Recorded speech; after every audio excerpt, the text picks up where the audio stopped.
Porque básicamente si nosotros analizamos el progreso tecnológico de las últimas décadas, es un progreso que hay que entenderlo desde dos perspectivas diferentes. Cuando nosotros entendemos a la tecnología como una herramienta, como un instrumento, la estamos entendiendo como algo que viene a asistirnos en aquellas cosas que nosotros tal vez no podemos alcanzar por nosotros mismos. Piensa, por ejemplo, en una máquina excavadora que puede hacer un trabajo enorme que requeriría de mucha fuerza, de mucho trabajo, de muchas horas y que obviamente nos ha facilitado la vida. Pensemos en una lavadora para una familia. Una lavadora le cambió la vida para bien a nuestras familias porque nos vienen a asistir. Ahora, y aquí viene el tema. Hay que entender que así como hay tecnologías que están al servicio del ser humano, al servicio de nuestras necesidades reales, hay otro tipo de tecnologías que son las llamadas tecnologías convergentes, y ahora voy a explicar qué es la tecnología convergente, que una vez que se unen, cumplen funciones ya no de asistencia, sino de reemplazo del ser humano. Por ejemplo, lo podemos ver con respecto a la reproducción. Hoy en día tenemos toda una serie de tecnologías convergentes que tienen como objetivo tratar de reemplazar el proceso reproductivo del ser humano. Y uno dirá, pero ¿cómo puede ser eso? Eso ya está, de hecho, en tratamiento en laboratorios. La posibilidad de producir óvulos a partir de células madres. De tal manera que ya no necesitamos ni siquiera una mujer. ¿Por qué? Porque ya hay experimentos que han sido exitosos por el cual a partir de células masculinas de un macho, en un ratón, por ejemplo, se pueden producir células madres y a partir de ahí óvulos. Tenemos casos en los cuales a partir de células femeninas de una mujer se puede producir espermas. Entonces ya no hace falta ni siquiera el hombre y no hace falta la mujer, ¿no? A partir de material genético ya podemos comenzar entonces a generar nuevas vidas. Ya tenemos la fecundación in vitro, es algo que existe desde el año 1978, y lo que viene como próximo paso en este proceso de terciarización de la reproducción humana es lo que se llaman las biobolsas. ¿Qué son las biobolsas? Son básicamente úteros artificiales para poder gestar la vida de un embrión hasta su término. Alguno dirá, pero eso es imposible que pase. Bueno, ya lo tenemos. Tenemos el caso de corderos que en el año 2017, o sea, estamos hablando hace más de 5 años, 6 años, en el año 2017 se llevaron a cabo estos experimentos exitosos con cordero, pero que, recordemos, tienen como objetivo final el tercerizar la reproducción humana. Entonces, por un lado, tercerizar la reproducción humana nos está deshumanizando completamente, porque están quitándole al ser humano algo que es propio, ¿no? Del ser humano como especie, que es una inclinación básica y fundamental que nos lleva no solo a la reproducción de nuestra propia especie, sino también a formar la familia. Piensa tú en las consecuencias políticas que puede tener esto, cuando ya no necesitemos de una familia para poder generar nueva vida. Tranquilamente, y estas son algunas de las cosas que se plantean en toda esta corriente tecnológica, tranquilamente podríamos tener granjas de bebés. Fíjate, y tú me dirás, bueno, a ver, son cuestiones tecnológicas, son aplicaciones de tecnologías convergentes donde se une la inteligencia artificial con la biogenética, con muchas otras ramas de la tecnología. Pero fíjate que quienes están detrás de estos experimentos y quienes están poniendo una cantidad de dinero gigantesca, porque para esto se necesitan cientos de millones, con una proyección muy a futuro, donde ellos van a tener una recompensa. Y los únicos que en este momento pueden hacerlo son las compañías tecnológicas. De hecho, detrás de estos experimentos que mencionábamos están los creadores del ChatGPT, ¿no? El OpenAI. Tenemos a ejecutivos de Facebook, tenemos a los fundadores de Skype, por ejemplo, tenemos a los fundadores de Google, tenemos al mismo dueño de Amazon invirtiendo en todas estas tecnologías. Te di el ejemplo de la reproducción humana. Vayamos al ejemplo del conocimiento, que es algo también distintivo, totalmente distintivo del ser humano. Fíjate que uno de los grandes proyectos en la actualidad con la inteligencia artificial es tratar de reemplazar la capacidad cognitiva del ser humano. ¿Cómo lo podemos hacer a eso? Básicamente lo que se plantea en teoría es poder lograr una fusión entre el cerebro humano y lo que se llama la nube. ¿Qué es la nube? Son todos esos procesos de inteligencia artificial y y de aprendizaje de máquina por medio del cual se realizan la mayoría de las operaciones computacionales hoy en día. Cuando nosotros vamos al celular y abrimos Google, por ejemplo, no es el celular el que hace la búsqueda. El celular simplemente se conecta con una base de datos gigantesca, con un centro de datos, que eso es lo que básicamente representa físicamente esa nube, y, no, y una serie de miles de computadoras nos dan una respuesta en una cuestión de fracción de segundos. Entonces, lo que se plantea es, por medio de la inteligencia artificial, buscar fusionar por medio de injertos, por ejemplo, el chip cerebral es parte de este proyecto, de tal manera que el ser humano ya no tenga que decidir por su propia cuenta, sino que sea la inteligencia artificial, conociendo todo nuestro ser, conociendo todas nuestras reacciones biológicas, conociendo nuestro estado psicológico, conociendo básicamente los niveles, por ejemplo, de hormonales, los niveles de azúcar. Eso obviamente que se necesita una gran cantidad de datos que se extraigan de la persona, nos van a poder entonces ir llevando al camino. Hoy en día, a nivel social, tenemos ciudades llamadas inteligentes, ciudades que están dirigidas por la inteligencia artificial. El problema es que una vez que tenemos una sociedad dirigida por inteligencia artificial, todo se vuelve artificial, incluso la vida misma del ser humano, la misma política se vuelve en una política artificial. ¿Y qué pensar cuando estamos hablando del caso de vidas de personas? Una de estas tecnócratas que proponen esta visión es Fiona Campbell. Ella es una investigadora de Inglaterra, especialista en inteligencia artificial. Y ella dice que para el año más o menos 2040 todos los papás van a hacer que sus hijos estén fusionados a la inteligencia artificial. ¿Por qué? Porque ella dice que va a ser tanta la desventaja entre un niño conectado a la nube y un niño que no, que nadie va a querer quedarse atrás. Entonces solo los papás van a llevar a sus hijos, pero sus hijos van a terminar siendo totalmente deshumanizados y manipulados. ¿Por qué? Que si yo te conecto a ti, si eso llega a ser posible, si yo te conecto a ti, por ejemplo, a la nube, de tal manera que yo te hago la pregunta que sea, y es como que tú tengas Google en el cerebro, porque eso es lo que se plantea, que si yo a ti te digo, por ejemplo, ¿en qué año nació el rey Nabucodonosor? Inmediatamente es Google el que te va a responder a ti, y tú vas a decir una respuesta inmediata, y vas a responder cualquier cosa, pero tú lo vas a saber realmente a eso. Es un problema, ¿no? Porque simplemente vas a estar repitiendo como un loro. O por ejemplo, si tú estás fusionado a la nube, ¿qué necesidad van a tener los niños de aprender algo? Y por lo tanto, ¿qué necesidad van a tener de razonar? ¿Qué necesidad van a tener de pensar? Esto simplemente son algunas de las implicaciones que yo planteo en el libro, y por eso digo que hay que tener cuidado con todas estas nuevas tecnologías convergentes, porque son tecnologías que tienden a reemplazar al ser humano, y en ese reemplazo lo terminan deshumanizando totalmente.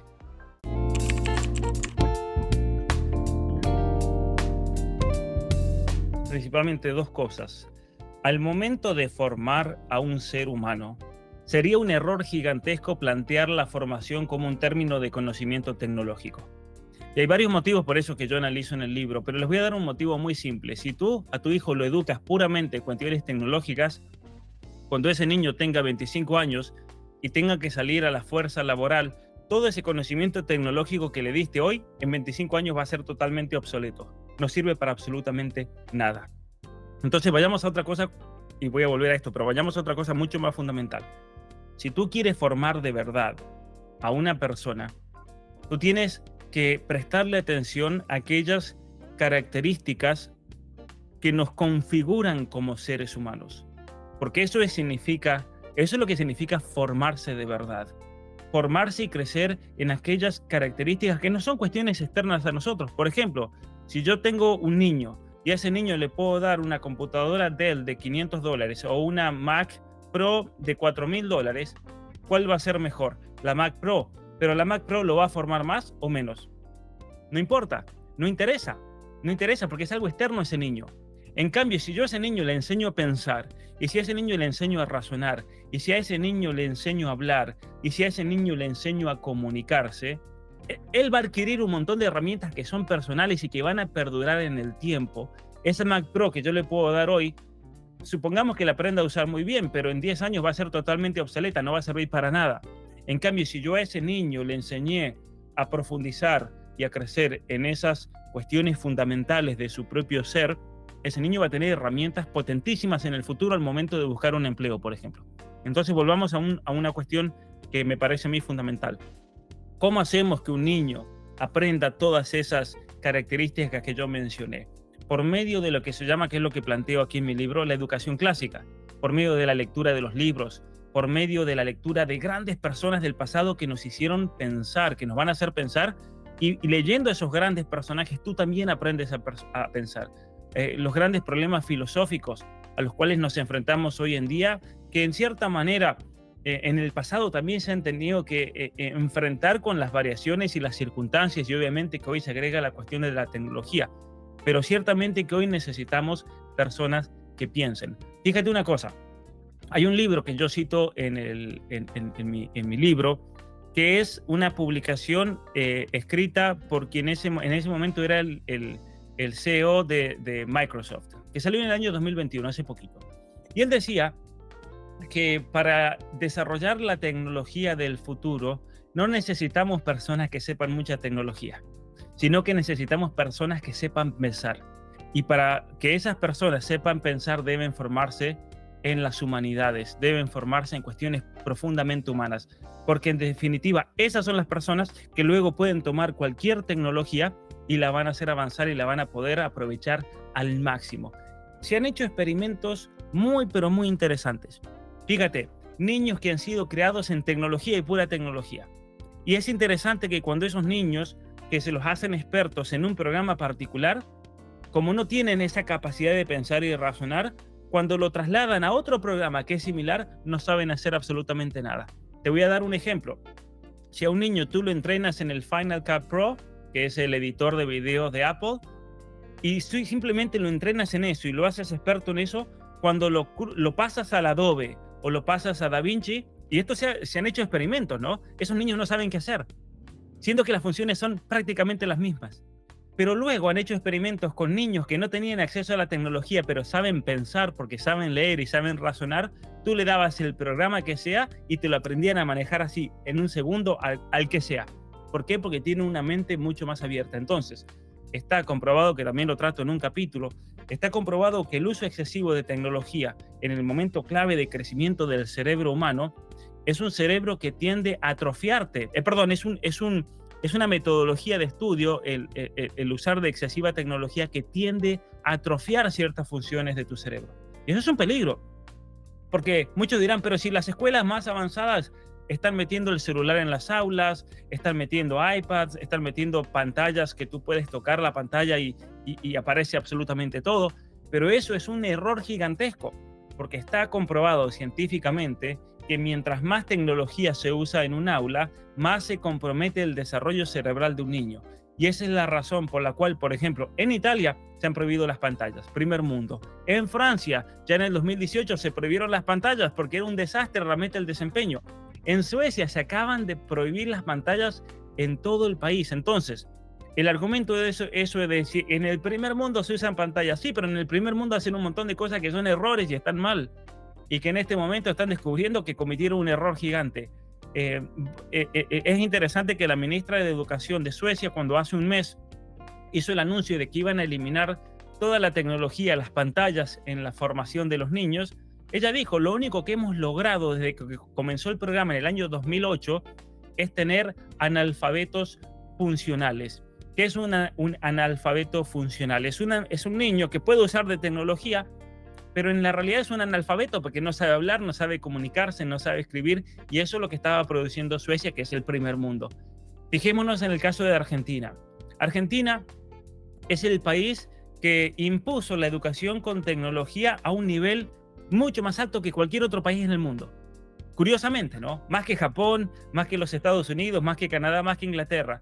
Es por medio de un programa que se llamó Igualar. En el año 2010 se decidió que todo niño y todo joven en Argentina debe tener una laptop. Entonces, tú en Argentina, mira lo curioso de esto. Tú puedes ir a lo que se llama una villa miseria, un lugar donde ni siquiera tienen luz, donde para tener luz se tienen que colgar, no tienen agua, pero todos tienen su laptop.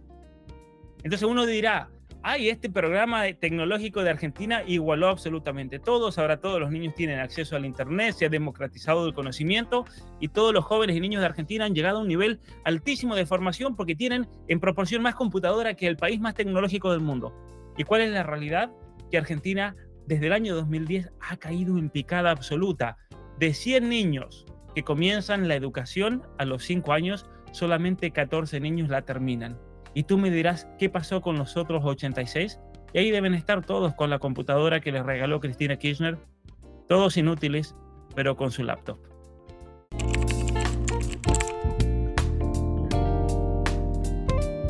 Bueno, mira, como yo decía al principio, la tecnología debe estar siempre al servicio del ser humano.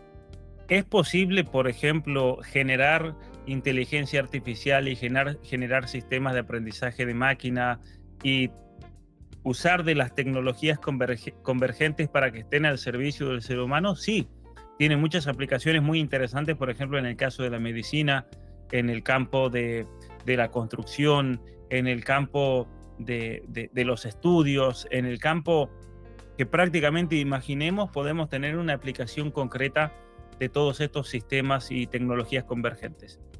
Pero hay una cosa interesante. Entonces yo lo que estoy diciendo no es decir no vayan a estudiar eso. Lo que estoy diciendo es que para ustedes poder estudiar eso y sacarle provecho, tienen que saber pensar de antemano, porque si no, no les va a servir de nada, absolutamente de nada. Solamente así es que van a poder tener una aplicación real en la vida. Y aquí viene la parte interesante. Si tú te fijas y comienzas a estudiar en estas personas que trabajan en los que verdaderamente desarrollan una tecnología. Porque, a ver, están los ingenieros de software, que son los que se la pasan codificando código y se dedican simplemente a una cuestión mecánica, ¿no? Hoy en día incluso ChatGPT ya puede generar código y demás, pero dejemos eso de lado. Hay una cuestión que está mucho más profunda, que es la función que se le puede dar a algo. Y aquí viene el tema. ¿Quiénes son los realmente visionarios y los que le encuentran un uso funcional a la tecnología para lograr algo que nos haga avanzar? Y aquí viene la cuestión. En general no son personas que han estudiado ingeniería de sistemas, por ejemplo. No son personas que han estudiado ingeniería de software. Lo podrían ser, no estoy diciendo que no, pero la realidad es que cuando tú te fijas quiénes han sido los grandes visionarios para descubrir las aplicaciones de la inteligencia artificial en algo, son personas que han estudiado humanidades, son personas que han estudiado filosofía, incluso hay personas que han estudiado literatura, ¿no? Uno de los grandes visionarios, por ejemplo, de todos los sistemas de inteligencia artificial para lo que se llama la ortopedia maxilofacial, usar la inteligencia artificial para, por ejemplo, guiar el desarrollo mandibular, incluso, por ejemplo, hoy en día se están reemplazando los famosos brackets, ¿no es cierto? En Argentina decimos los alambres para los dientes. Hoy en día hay sistemas de impresión 3D que están guiados por escaneos que luego un sistema de inteligencia artificial va haciendo una proyección de cómo debería quedar, por ejemplo, tu mandíbula después de 2 años de tratamiento. Entonces tú dices, eso es una aplicación impresionante de la inteligencia artificial. Ciertamente que necesita de la guía de un médico, de un especialista, de alguien que se haya especializado, por ejemplo, en ortopedia facial. Pero yo te voy a decir una cosa, ¿quién fue el que le dio esa aplicación? Impresionante. No fue ningún ingeniero de software, no fue ninguna persona que se dedicaba a ese campo, fueron 2 estudiantes de literatura inglesa. Que no tiene absolutamente nada que ver, pero ¿cuál fue la diferencia? Que ellos tenían en la cabeza, porque ellos leían tanto, pensaban tanto, razonaban tanto, que le encontraron una aplicación. Y aquí voy nuevamente a ese libro que yo citaba de Microsoft. Quienes quieran dedicarse a la inteligencia artificial, al desarrollo de software, quienes quieran dedicarse a todas estas aplicaciones tecnológicas, primero tienen que formarse humanamente, porque solamente así ustedes le van a encontrar una función, si no simplemente va a terminar siendo empleadito que solamente van a meter ceros y unos y listo, ¿no? Entonces, eso por un lado. Entonces, la formación humanista, la formación personal es algo imprescindible, sí o sí se tiene que dar. Y los padres tienen que enfocarse en eso, porque muchas veces se enfocan en tecnología, tecnología, tecnología, y creen que el hijo es una luminaria de la tecnología cuando en realidad se la pasa jugando los videojuegos en la computadora. Esa es la realidad. Segundo lugar, me preguntabas acerca de los nómades digitales. Hoy en día, la tecnología nos ha abierto las puertas para muchas oportunidades de trabajo que de otra manera no se daban. Especialmente para países, bueno, pasa en Colombia, pasa mucho en la Argentina, donde la economía está tan golpeada, en Venezuela, en países donde las economías están muy golpeadas, el tener acceso al mercado mundial y especialmente el ofrecer un trabajo, supongamos, de buena calidad por un muy bajo costo, eso ha hecho que muchas personas puedan entonces encontrar una salida laboral a la situación en la que se encontraban. Pero más allá de eso, entonces eso es una cuestión positiva, por ejemplo, de esta globalización, ¿no es cierto?, de la tecnología y las conexiones del Internet. Pero hay una cosa que es importante tener en cuenta, que tiene que ver más con la vida personal de cada uno. Tú tienes que siempre plantearte cuál es el sentido de tu vida. El más profundo en realidad, lo que da sentido. Y lo que va a dar sentido a tu vida es el por qué haces lo que haces. Hoy en día, esa pregunta con respecto a la trascendencia de cada uno de nosotros, esa pregunta que trasciende y que va más allá de todo lo que hacemos, es una pregunta muchas veces olvidada, es una pregunta ignorada y es una pregunta que como no se la responde o no se le hace frente y no se plantea uno en la vida qué es realmente lo que quiere, que lleva también a una especie de desesperación y una especie de pérdida del sentido que conlleva obviamente muchos otros problemas personales en esa persona que no realmente se permea del sentido verdadero de por qué está aquí en esta vida. El hecho de cuestionarse. Y esa pérdida de trascendencia que es parte de la modernidad, luego trae muchos problemas. Yo creo que cuando una persona dice, no, yo quiero disfrutar de la vida, no voy a tener familia, quiero viajar, quiero hacer de todo, es una persona que cuando tenga 50, 60, 70 años va a sufrir, yo creo, va a padecer inevitablemente un fracaso existencial. ¿Por qué es eso? Porque la persona que dedica su vida a algo trascendente, algo que lo trasciende, a algo que exige un sacrificio, cuando llegue a los 60, 70 años va a mirar para atrás y va a decir todos los sacrificios que hice, incluso muchas cosas que dejé de hacer, lo hice por un bien mayor. Y eso le va a llenar de satisfacción el saber que su vida tuvo sentido. Pero cuando una persona mira para atrás y se da cuenta que dejó de hacer las cosas más importantes de la vida simplemente para pasarla bien, va a experimentar un fracaso existencial muy grande, especialmente cuando tenga 70 años y no tenga nadie que lo cuide, donde no tenga nietos a los cuales mirar y que le den sentido a su propia existencia. Van a ser personas solas. Y muchas veces esa soledad es el precio que se paga también por el egoísmo.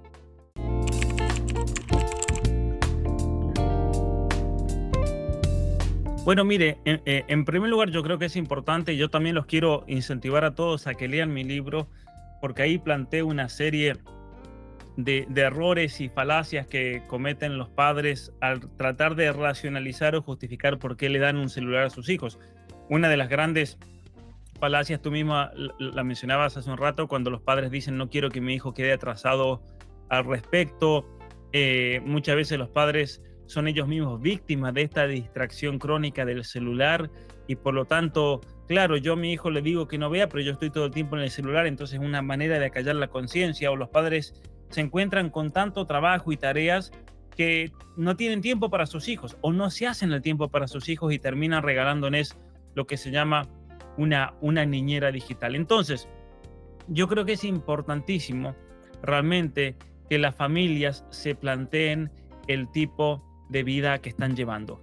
Esto es algo clave y es algo a lo que voy profundamente en el libro. Las familias tienen que plantearse realmente si la tecnología no está deshumanizando esas relaciones familiares. Porque es lamentable cuando notamos que todo el mundo dentro de un grupo familiar vive metido en su celular. ¿Cuál es el problema con eso? Que no se conocen entre ellos. Pueden vivir todos encuadrados por las mismas paredes, pero no se conocen, no tienen comunicación. Y esto es un gran problema cuando los hijos, en todo el proceso de maduración, en un proceso que es psicológico, que es afectivo, que es emocional, que es espiritual, necesitan tener del contacto directo con sus padres.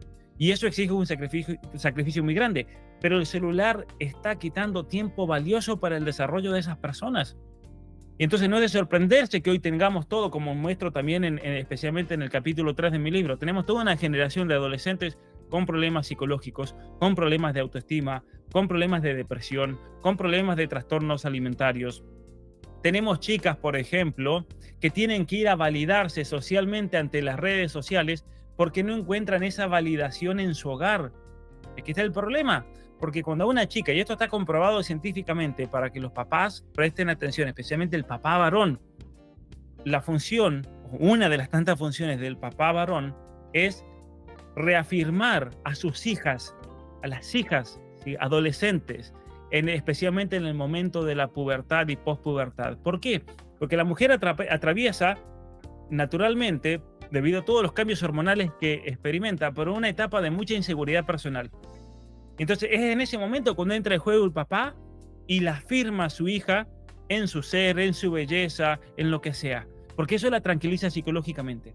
Pero los papás hoy en día están metidos en el trabajo, están metidos en su mundo, están tomando con sus amigos o se van a ver el partido de fútbol, están en el celular y no pasan tiempo con sus hijas. Y entonces, ¿qué estamos viendo? Chicas que salen a las redes sociales a postear fotos semidesnudas porque están buscando la validación del público, esa validación que no encuentran en familia. ¿Y cuál es el problema con eso?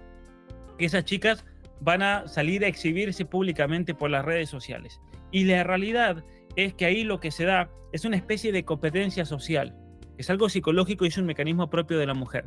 La mujer tiende a competir socialmente y por lo tanto, si ven a una chica que postea fotos así en las redes, ¿qué hacen las otras chicas? ¿Tú crees que la van a admirar? Qué hermosa que te ves, qué linda. No, la destruyen, la masacran en los comentarios, la masacran completamente. Y eso hace que esa niña termine sumida en problemas psicológicos y problemas de ansiedad, de depresión y de autoestima que son profundísimos.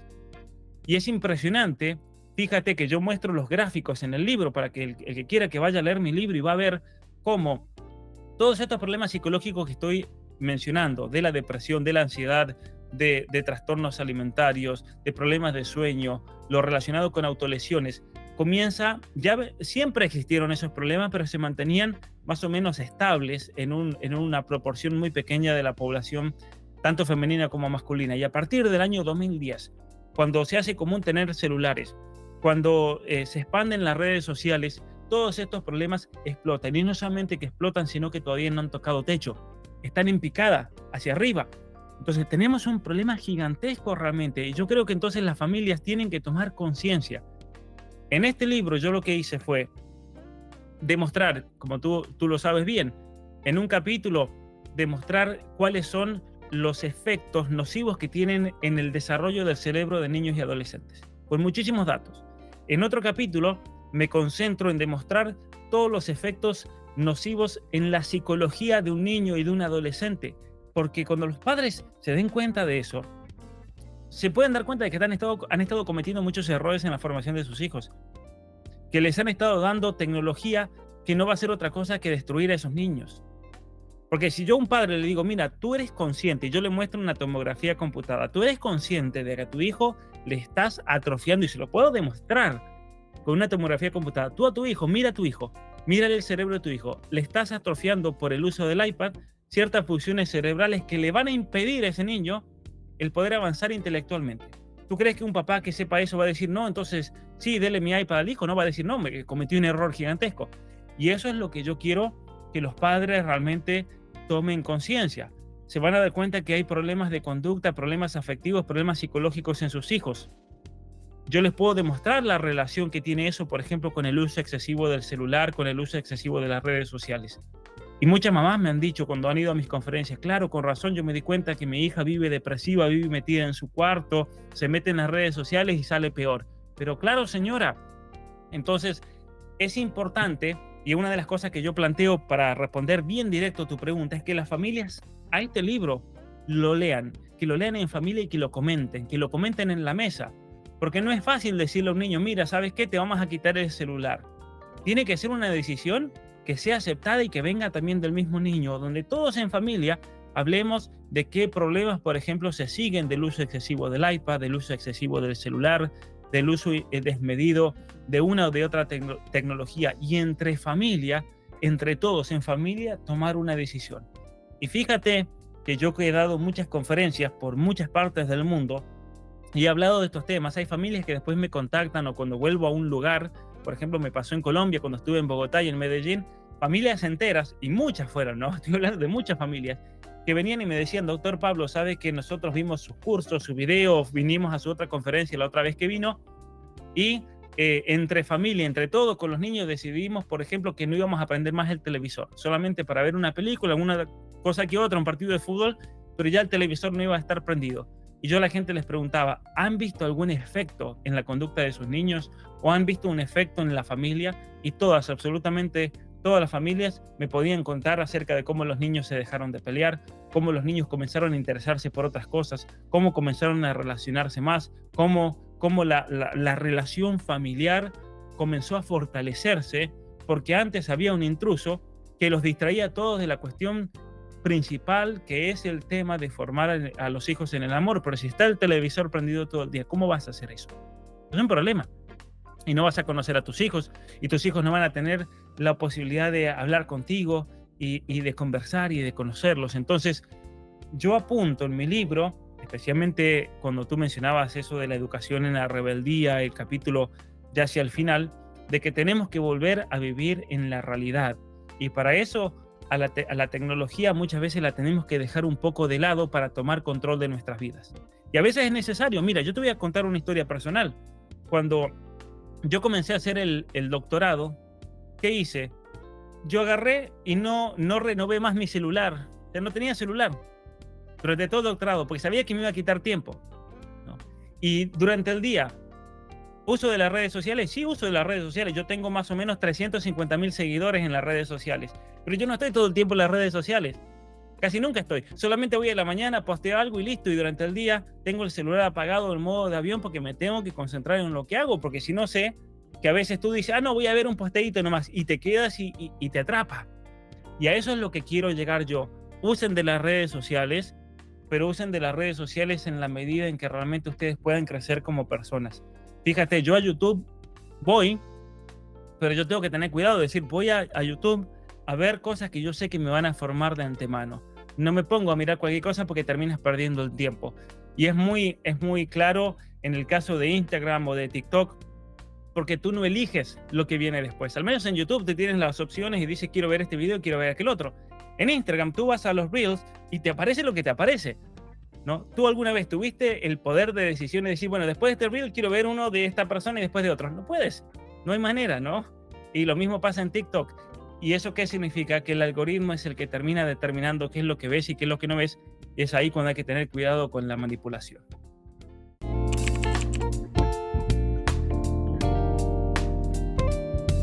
Sí, eso genera problemas éticos, obviamente, sí o sí.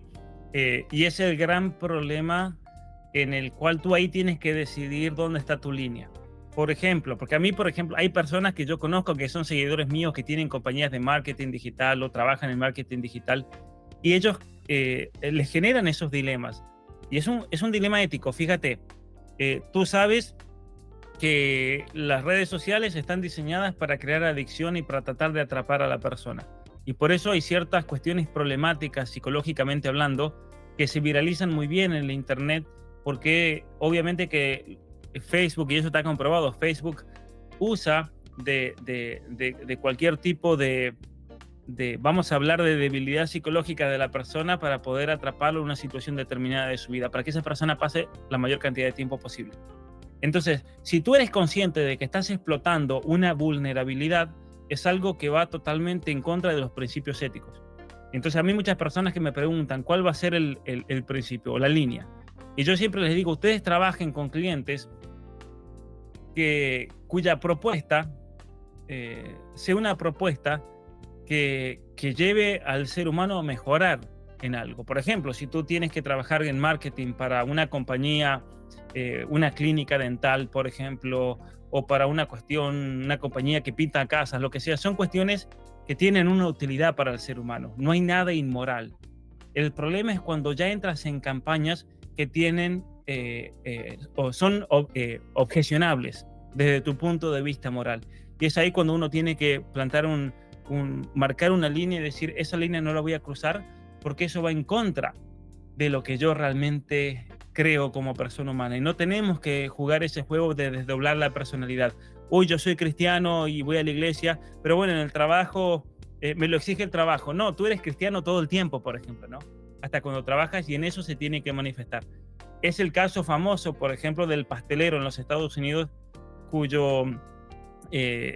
cuyo caso llegó hasta la Corte Suprema, ya que una pareja de homosexuales le pidieron hacer un pastel con un acto sexual entre dos hombres, y él dijo, no, yo soy cristiano, no puedo hacer un pastel así. Le hicieron ese juicio tremendo, famosísimo, pobre hombre, le hicieron la vida imposible, pero llegó a la Corte Suprema y el señor ganó el caso.